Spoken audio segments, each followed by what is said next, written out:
So when the heavens align, the right video game can end up changing the entire industry, garnering a huge fan base and becoming a pop culture phenomenon. Now these are the types of titles that developers strive to emulate whilst making their own works, but for every Super Mario Bros. And Halo, there are numerous flubs that don't quite stick the landing. And that's what we're here to talk about today. As I'm Jules, this is WhatCulture.com, and these are 8 video games that tried to be the next big thing and failed. Number 8. Any Virtual Boy game. Now, the Virtual Boy is known as Nintendo's first real flop.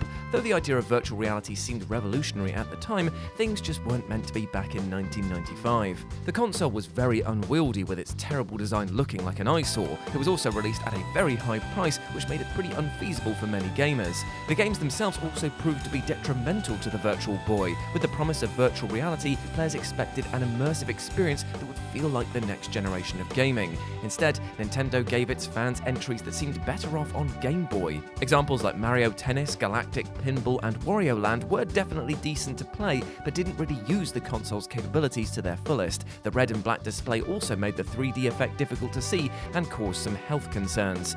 It's very telling then that there were only 22 Virtual Boy games ever released, though not all seem that bad. While this was Nintendo's first big failure, the company would fare a lot better with their second attempt at 3D, a handheld console known as the 3DS. At that time, technology had caught up with the market, and Nintendo were forging its own path. Number 7. Mighty Number 9. Mighty Number 9 was a title created by Mega Man's Keiji Inafune. The game was crowdfunded through Kickstarter, yet received numerous release date delays and had a very troubled production. While the title of this game is the spiritual successor to the Mega Man series, Mighty Number 9 just didn't have the quality to match its predecessor.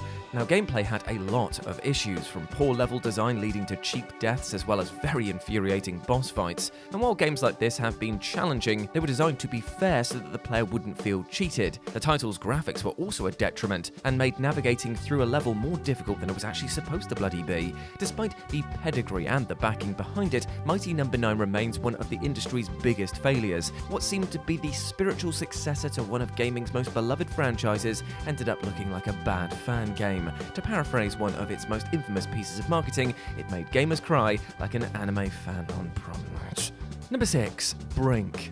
Now, Brink was an online multiplayer shooter with the right ideas, but released them at the wrong time. It was developed by Splash Damage and received mixed reviews despite being touted as the next big thing in the FPS genre. While the game did have some concepts that were way ahead of its time, its execution proved to be disappointing. For one, Brink featured a parkour system which was rare to find in online shooters of that era, but unlike Mirror's Edge, which revolutionized the mechanic, this game's parkour was stiff due to the canned animations that limited the player's freedom. From a gameplay perspective, the title also suffered from a lack of polish. With several weapons and customization options, you'd expect to have some variety in Brink, but instead, every gun just felt the same. This, along with the poorly implemented parkour system, dragged down Brink, which is why many have forgotten it over time. And it's a shame too, because the game did offer some new ideas that can be seen in recent titles. The parkour mechanic was truly incorporated into Call of Duty and Titanfall with much better results, while story-based multiplayer shooters would find their audience with games like Destiny. Like I said, it was just a fish out of water. Hello and welcome to the hardest gaming themes quiz ever. Oh man. Josh. Fortnite. Oh, Sly Raccoon. Cleary. Sonic Hedgehog. Johnston. Oh, Tetris. oh.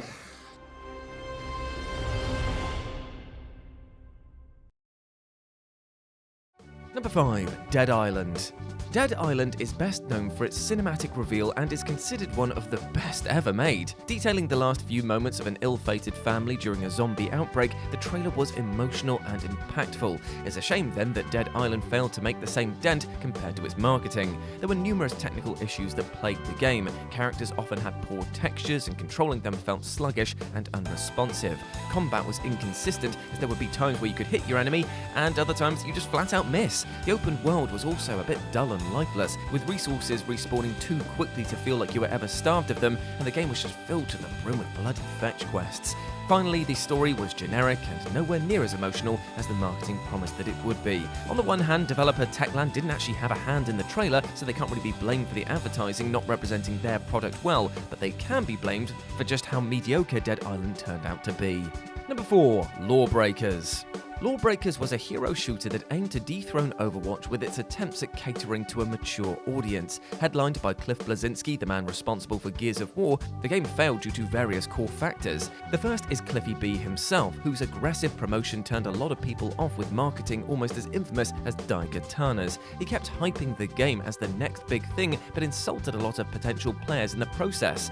This was best seen during his refusal to put his game on the Xbox because of how Xbox fans are salty.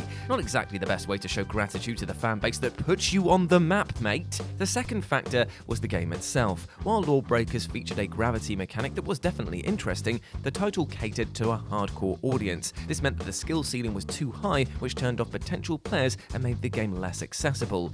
When it came to visuals, the game sported a realistic art style that kept true to the more mature aesthetic. But this, in turn, led to the characters looking bland and generic, a big no-no in a potential hero shooter. Number 3, Spore.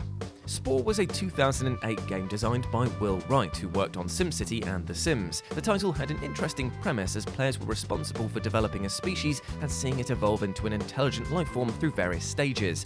But despite its unique and interesting premise, Spore's gameplay just didn't live up to Will Wright's initial reveal. The 2005 tech demo featured complex stages with an emphasis on science that seemed revolutionary at the time, but because of a schism between Maxis about the science aspect versus appealing to children, Spore ended up being very streamlined in the final release. This led to the game feeling too linear with a child-friendly art style, which was a huge departure from what fans saw in the demo. Stages like the aquatic stage were cut out entirely, whilst the ones that were present in Spore just felt too short and monotonous. Another controversial aspect of the game was its use of SecureROM, which is a DRM product developed by Sony. This feature led to a class action lawsuit filed against EA as the software could potentially harm players' computers. Overall, despite the vast ocean promised by the developers, Spore ended up being a shallow puddle with terrible DRM software adding to the chaos. Number 2, Haze.